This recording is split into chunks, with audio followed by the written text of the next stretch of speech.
today we're looking at Memory by H.P. Lovecraft, which is blissfully short compared with the two gigantic things that I just went through from him, which were quite full of all sorts of overly multitudinous descriptive phrases.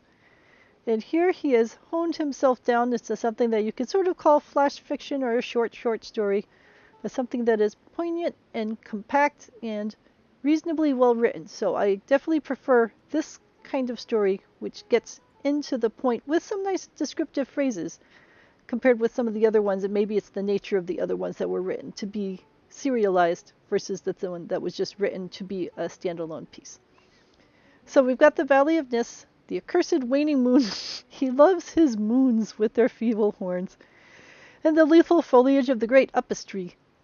And there is herbage, there are evil vines and creeping plants, ruined palaces, broken columns and strange monoliths, and heaving up marble pavements laid by forgotten hands. So this is an abandoned, long-distant civilization.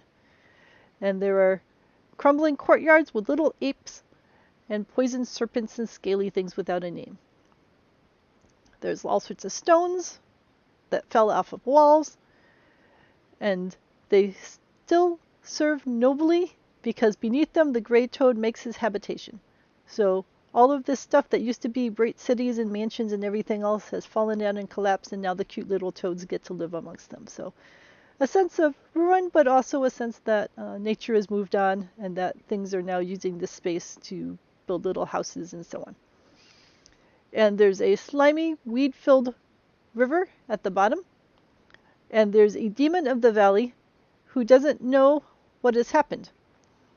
And the genie comes and talks to speak to the demon, and the genie says, "I'm old and I've forgotten what's going on. Tell me who built these things out of stone and what happened to them and where have they gone?" And the demon says, "I'm Memory, and while I am wise in the lords of the path, I too am old." I'm paraphrasing. So he says that beings were like the waters of the river, couldn't understand them. I don't even remember what they did because they were just here for such a short period of time. But I remember that they were like the little apes in the trees.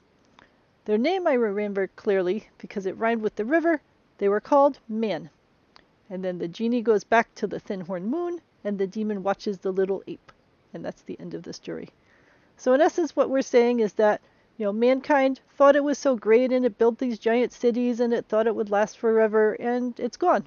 Just like the dinosaurs, just like Ozymandias and all the other things that say, "Oh, I'm going to live for billions of years. Everyone will always know about me." And then, life happens, and things move on. And now there's little apes jumping around, and there's happy toads living underneath the ruins of the rocks. And nature finds new things that it's going to do. So I like the sense of the story, that everything is fleeting, which is, pretty much true. I like that we get the sense that it was some distant world, but then we find out, like Planet of the Apes, that it was just our world, and that it has gone past into another age that we don't remember. And, Lord of the Rings had a lot of this too.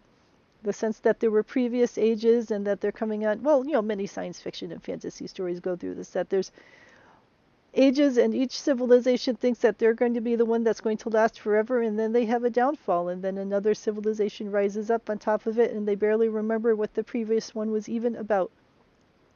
So an important message to remembering, all of us are going to pass away at some point, and this is just the way of things.